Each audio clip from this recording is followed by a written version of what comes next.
W okupowanej przez Niemców Polsce, w getcie w Dąbrowie Górniczej, 8-letnią Sally Goldblum zaczepił na ulicy Inkasent z elektrowni Mikołaj Turtin. Nie wiedziała, że to spotkanie zadecyduje o jej życiu. There was a law passed immediately when they occupied Poland, the Germans, that any Pole, Christian Pole, helping a Jew in any way whatsoever would be shot, and their entire family would be shot as well. But Mr. Turkin, for 3 months, risked his life twice a month, and he smuggled in little bits of food. Sometimes a piece of lard, sometimes a piece of sausage with a couple slices bread. Once he had an apple cut in slices, and I took that, and he brought potatoes, sliced potatoes, a slice or two of cabbage, anything that he could put flat out. There was a problem. Actually, there were two problems with this. The first problem was that he never told his wife what he was doing, which meant that he had to steal this food twice a month from their own mouths, because they were on rations too, to smuggle it out of the apartment to bring to me. And the other problem was that I never told my mother about Mr. Turkin. So when he brought whatever he brought, I would grab my brother, go into our room, and we would eat it up.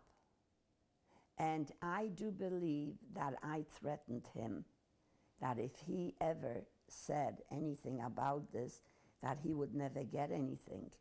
And you know, we were hungry. He never said anything, you know. He was 2 years younger than me. And that went on until May.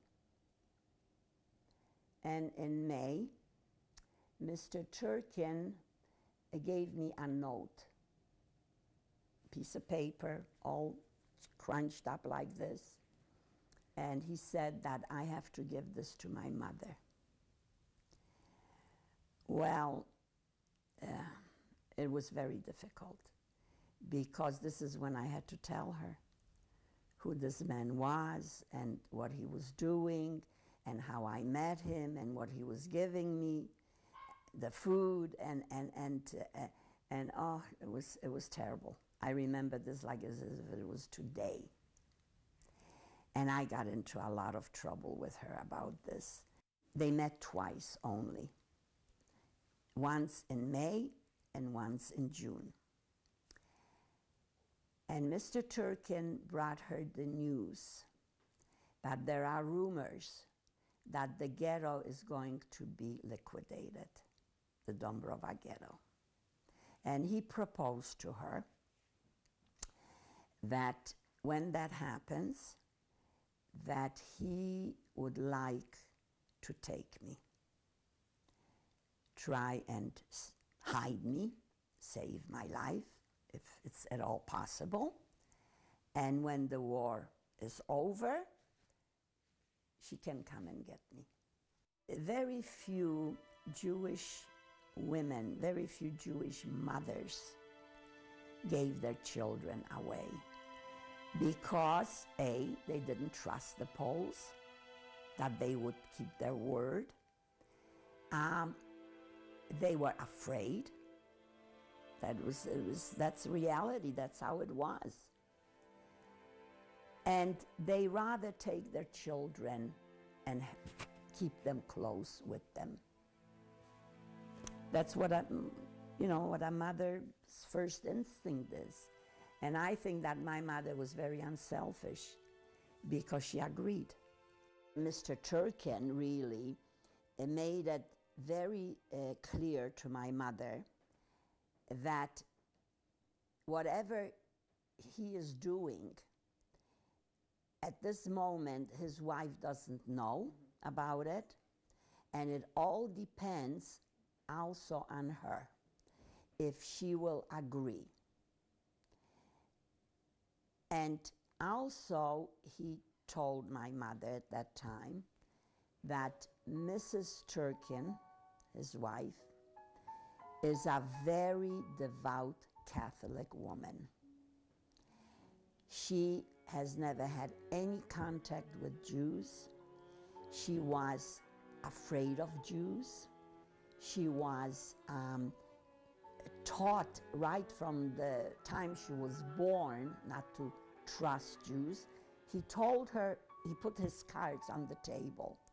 If she says no, he cannot do anything. And he also told her that there is no question here about payment, because he knew her circumstances. I don't want anything. And she had nothing to give him.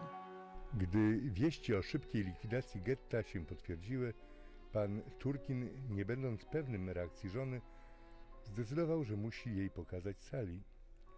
W tym celu przeszmuglował ją z getta i przyprowadził do domu. Ale to już historia na kolejne opowiadanie. Jan Wichrowski z Ukosa.